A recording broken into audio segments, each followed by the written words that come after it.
Mesdames, Messieurs, merci de suivre les programmes de ITV. 19h45, c'est parti pour la principale édition du soir. Dans l'actualité ce soir, 68,2% le taux d'endettement du Sénégal. La polémique autour, un taux soutenable selon le ministre des Finances et du Budget, Mamadou Moustapha Ba. Le sujet a été débattu. C'était à l'occasion du Conseil national du crédit CNC.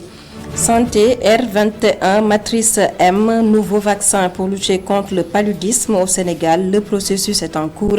Une recommandation de l'Organisation mondiale de la santé, l'OMS, un vaccin qui sera disponible au plus tard en 2026. En sport, football, Coupe du monde des malentendants. Le Sénégal termine à la 3e place. Les Lions ont battu l'Égypte 2-1 et obtiennent ainsi la médaille de bronze. En culture, ce soir, zoom sur l'anniversaire du Dandelegnol. L'orchestre fête ses 38 ans ce 7 octobre au Grand Théâtre de Dakar. Le lead vocal du groupe Babamal va rendre hommage au Toubalo. Les détails à suivre dans ce journal, l'affaire de Momodou Dian. Voilà pour les titres. Le développement, c'est juste après ceci.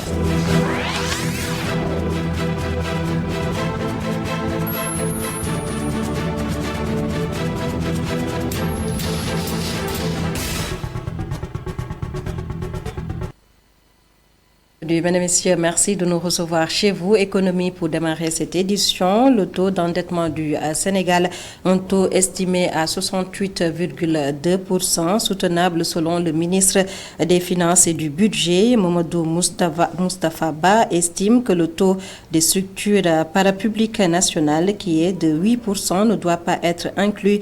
Il s'exprimait à l'occasion du Conseil national du crédit, CNC, les propos du ministre Mamadou Moustapha Ba que vous avez certainement suivi dans l'édition en Wolof. Le Conseil national du crédit CNC est également une occasion pour le ministre des Finances et du Budget d'aborder la question de la prochaine campagne agricole, point qui revêt d'une importance capitale. Et selon le ministre, le gouvernement du Sénégal s'est engagé pour une réussite de cette campagne de commercialisation. Pour rappel, au titre de la subvention des intrants agricoles, l'État du Sénégal a injecté 100 milliards de francs CFA, dont 39 pour les engrais, 28 pour les semences, 17 pour les céréales et les espèces diverses, 7 pour les semences de pommes de terre, 2,3 milliards pour le soutien aux producteurs de coton. D'après le ministre, cette enveloppe a permis de relever le niveau de la subvention entre 37,50 et 100% selon le type d'intrants, semences ou engrais, contre 50 et 55% en 2022.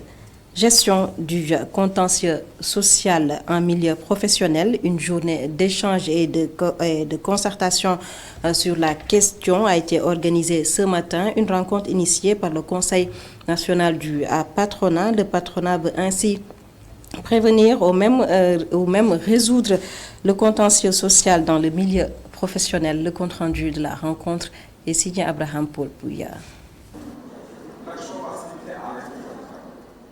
État, patronat et travailleurs posent le débat, échanger et réfléchir sur la paix sociale dans le milieu du travail. Les acteurs prônent le dialogue ou utiliser d'autres mécanismes pour résoudre les contentieux employeurs-travailleurs. Objectif, éviter la justice. La relation que nous avons avec le monde du travail, soit une relation sereine, soit une relation apaisée, qu'on ait le moins possible à recourir à la justice, parce que vous l'avez entendu tantôt, plusieurs dispositifs, plusieurs mécanismes de dialogue social existent au Sénégal qui nous empêchent, in fine, d'avoir à recourir donc à des situations extrêmes comme celle de la justice.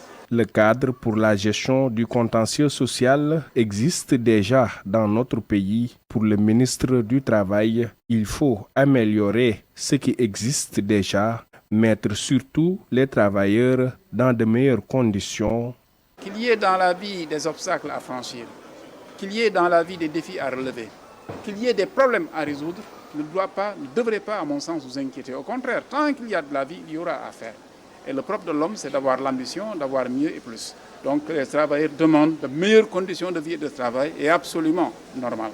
Que les employeurs s'ingénient à le faire tout le temps est également absolument compréhensible. Maintenant, les uns et les autres doivent mesurer simplement l'étendue des défis, savoir qu'on ne peut pas tout obtenir en même temps. Avec ces échanges, les travailleurs pensent que leurs préoccupations vont être prises en compte pour une paix sociale dans les entreprises. Abraham Paul Pouya, en plus bref, El Hadj Ibrahima Sall qui quitte le poste de président de la commission d'évaluation des politiques et programmes publics. Il a été limogé par décret. Pour rappel, pour l'élection de 2024, le leader du parti Demain la République PDR a déclaré sa candidature.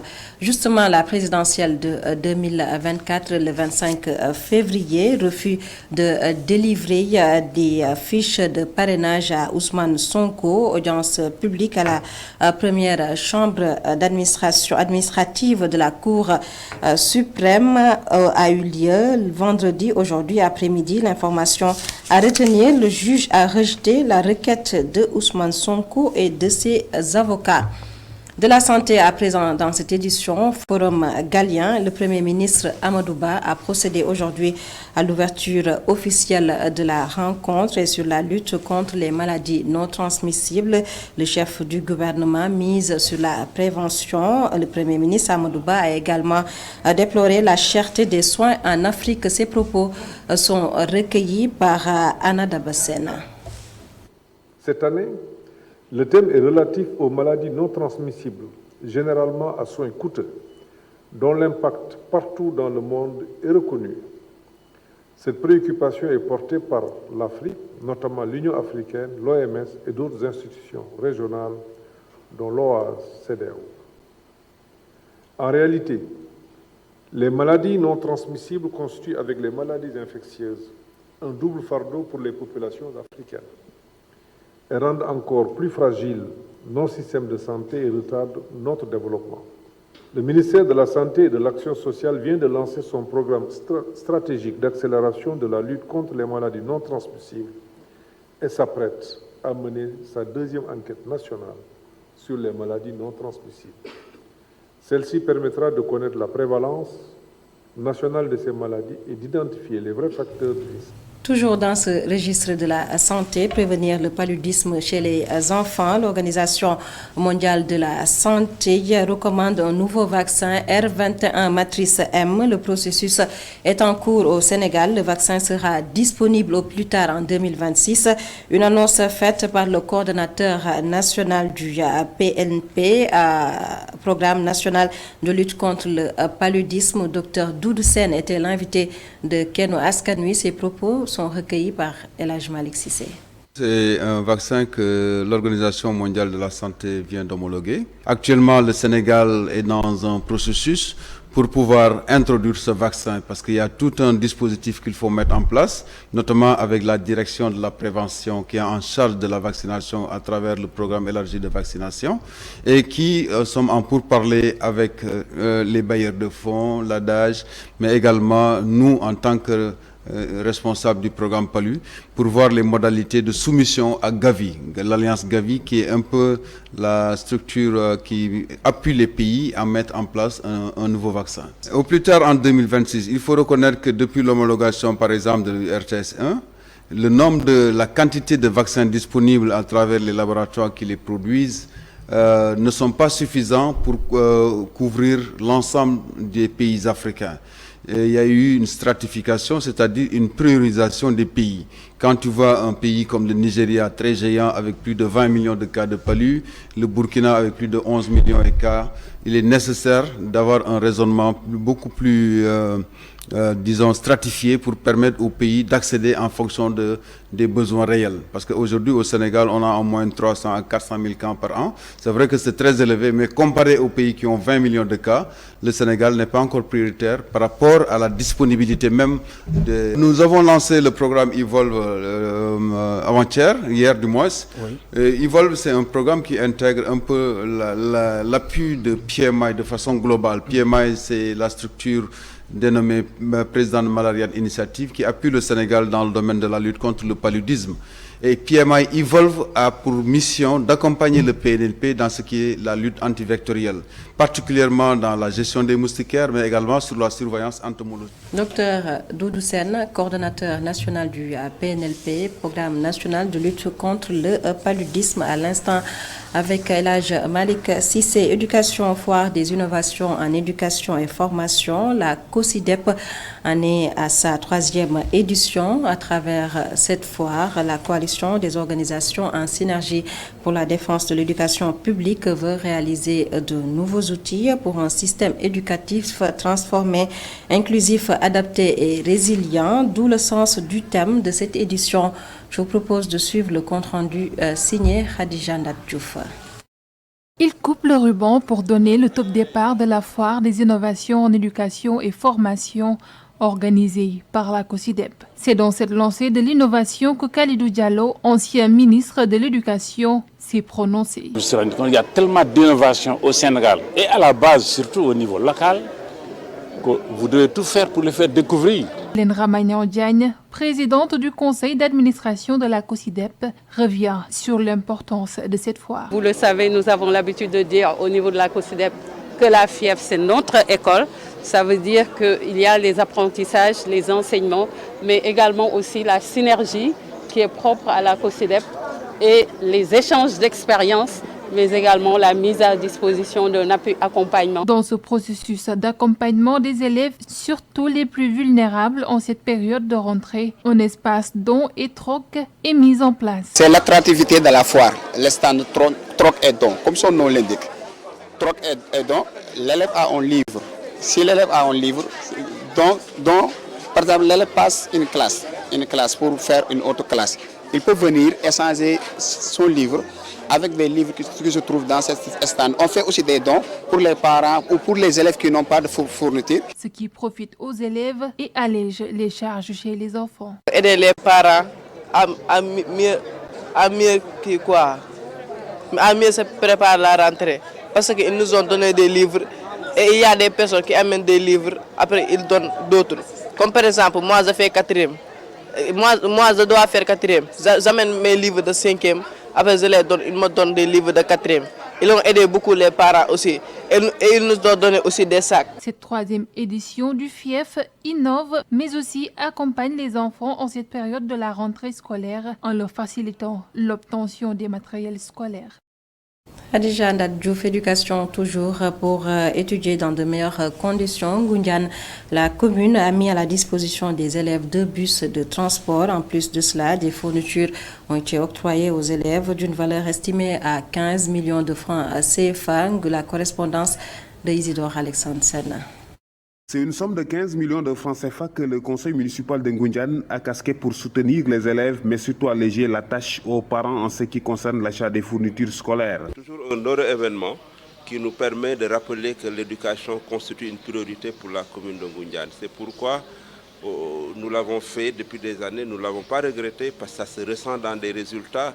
J'ai toujours un plaisir de recevoir donc de Mme Diop les résultats des écoles de Ngoundiane qui se distinguent parmi les plus brillantes de l'inspection départementale de Thiès. C'est pourquoi cette année nous avons sacré à cette tradition en dotant des fournitures scolaires d'une valeur de 15 millions de francs CFA à l'ensemble des élèves de l'école élémentaire, mais également appuyer les collèges et lycées de Ngoundiane dans le cadre de la disposition de matériel de risographie, mais de réhabilitation. Aujourd'hui, au moment où on parle, on est en train de réhabiliter les lycées. Mbadjon et son équipe ne se sont pas limités à la mise à disposition des intrants scolaires. Les potages feront le déplacement dans les écoles à l'aide de bus. Et en plus de ces fournitures, nous pensons également que la mobilité participe en tout cas à la réussite des élèves. C'est pourquoi l'année dernière, nous avions doté les élèves d'un bus scolaire qui devait ramasser les élèves de Kër Sengbake Madina en passant par Sewhaï, Kër Ibrakan jusqu'au lycée de Ngoundiane. Cette année, nous les avons dotés d'un second bus qui va prendre l'autre axe de Mbayen Diag en passant par Diag, Mbourouaï, Banga jusqu'au lycée de Ngoundiane. Pour tous ces investissements, l'édile de Ngoundiane reste convaincu que le slogan Oubitei Djangetei va être réalisé dans son terroir. Qu'est-ce la correspondance de Isidore Alexandre Sene, puis restriction sur TikTok après la rencontre d'hier entre le ministre de l'économie numérique, des télécommunications et une délégation du réseau social. On donne la parole aux jeunes. L'application très prisée par cette partie de la population sénégalaise. Pourquoi utiliser TikTok? À quelle fin? Chacun a ses raisons. Un sujet signé à l'USOA. Le centre-ville de Dakar, festive, voitures, passants, motocyclistes et marchands ambulants se côtoient. C'est là que nous rencontrons une TikTokeuse qui nous donne les raisons qui l'ont poussée à utiliser ces réseaux sociaux. Je fais des TikTok sur mon compte et tout. Je le fais pour le plaisir seulement. Ouais, c'est ça. L'avantage, le plaisir que je peux, non, le fait que je peux vous conseiller et tout, c'est que c'est une application comme toutes les applications, voilà. Il faut en méfier comme il faut l'utiliser aussi.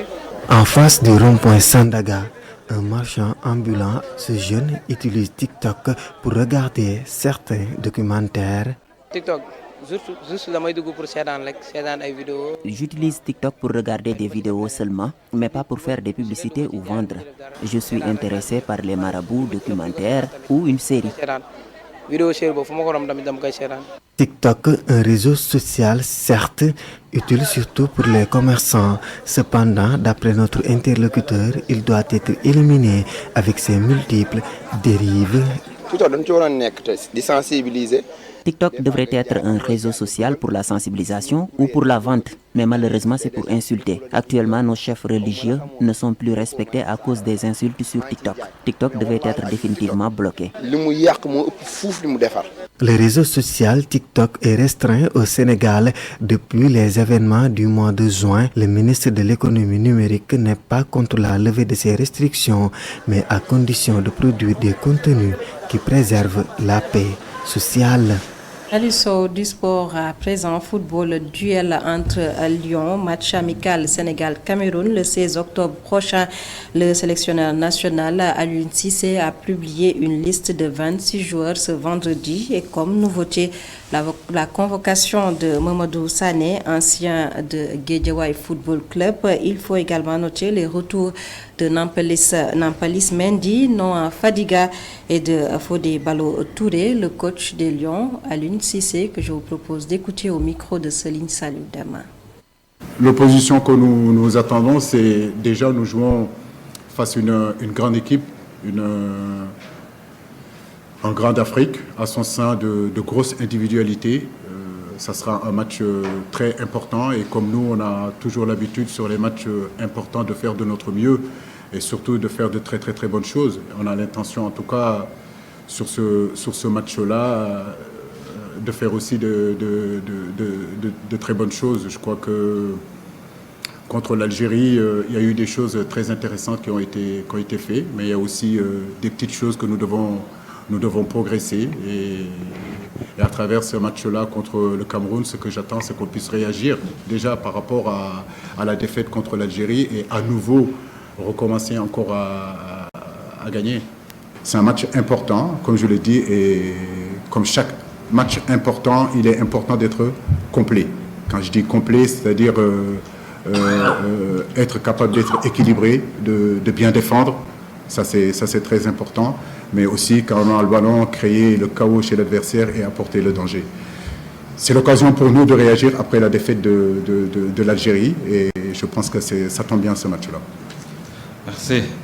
Au suivant, Football, toujours 4e édition de la Coupe du monde de football. Des malentendants, le Sénégal l'emporte la 3e place. Les Lions ont battu l'Égypte sur la marque de 2-1 et obtiennent ainsi une médaille de bronze.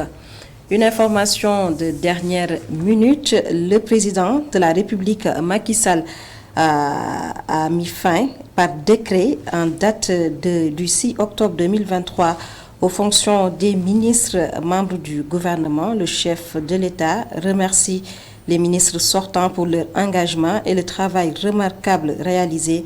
Le président de la République, Macky Sall, a en même temps décidé de mettre en place un nouveau gouvernement sous la direction du Premier ministre Amadou Ba.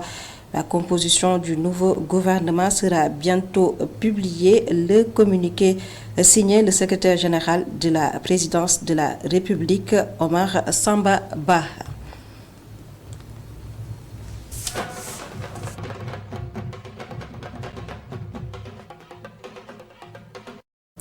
La rubrique culture à présent, 38 ans de l'orchestre d'Andelegnol. Le leader vocal du groupe prévoit un concert le 7 octobre au Grand Théâtre de Dakar. Doudou Ndiaye Coumba Rose Baba Mal va ainsi rendre hommage au peuple de l'eau, les Toubalo, face à la presse, aux journalistes. L'artiste Baba Mal a également abordé la question de l'émigration irrégulière, la culture, la rubrique qui porte la signature de Momodou Dian. 38 ans sur la scène musicale nationale et internationale, Baba Mal et le Dandelegnol commémorent leur anniversaire au Grand Théâtre National. Une fête sous le signe d'un hommage à la collectivité Lebou, du Fouta et de tout le Sénégal. C'est ma communauté. Et peut-être que même une partie de ma famille vient de là-bas, parce que je suis de Ngaoulé. On dit que les gens de Ngaoulé sont très connectés avec les gens du Saloum et du Sine. Ils sont invités dans cet anniversaire. Ils sont même au devant de la scène dans cet anniversaire. Et nos parents Lebou, le manager a eu la clairvoyance d'inviter le Djaraf Youssoundo et tous les dignitaires de la collectivité Lebou, qui sont nos partis, qui sont venus jusqu'à Podor dans les festivals Les Blues du Fleuve. Nous voulons que toute cette communauté de pêcheurs soit unie. Nous avons les mêmes réalités.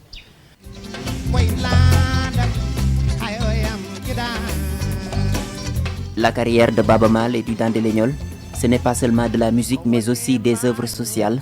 C'est 38 ans, un moment d'évaluation, mais aussi de projection. Parce que le parcours de Baba Mal, ce n'est pas seulement de Mansour Seck, ce n'est pas seulement un parcours artistique, il y a un parcours intellectuel.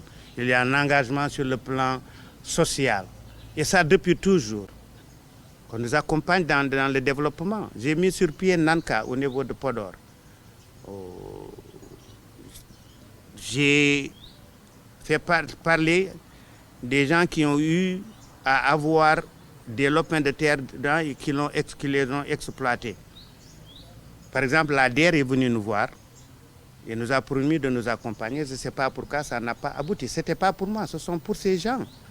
Pour moi, ce n'est pas parce que je suis Baba Mal que je peux tout faire. Je peux initier, mais ce sont les autres qui doivent venir et participer.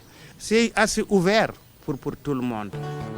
En sa qualité d'ambassadeur itinérant à l'ONU, Baba Mal confirme son leadership. Récemment, il a livré un show devant les géants du monde réunis à New York. C'était à l'occasion de la 78e session des Nations Unies sur le développement durable. Le lead vocal du Dandelegnol, seul artiste africain présent à ce rendez-vous, un moment aussi de plaidoyer pour l'Afrique. C'est ça qui m'a amené à faire une performance devant ces chefs d'État et pour faire un plaidoyer pour cette jeunesse africaine. Parce que des fois, avec tout ce qui se passe dans le monde, on a l'impression qu'on nous oublie. Quand on oublie notre jeunesse, on nous oublie. On oublie que nous sommes le futur. Ce n'est pas pour rien que tout le monde dit qu'Africa is the future. Africa, c'est le futur. Et moi, je dis qu'Africa, c'est maintenant. C'est maintenant que nous devons nous lever, être unis d'abord, penser un concept qui fera qu'on pourra donner quelque chose de solide au reste du monde.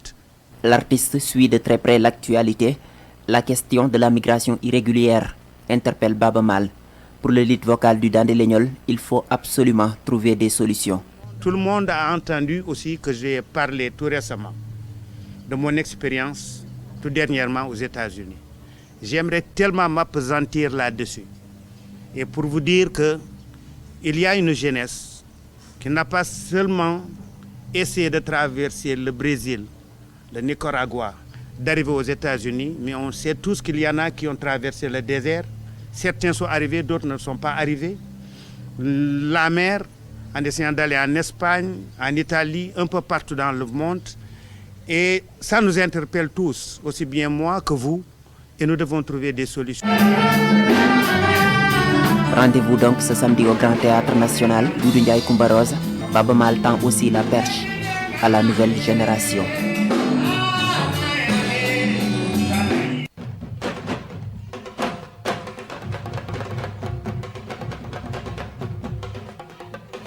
Les 38 ans du Dandelegnol célébrés ce samedi 7 octobre 2023 au Grand Théâtre Doudou Ndiaye Coumba Rose, la rubrique Culture, l'affaire de Mamadou Dieng. Et c'est la fin de ce journal. Mesdames, Messieurs, merci de nous avoir suivis. Excellente suite des programmes sur ITV.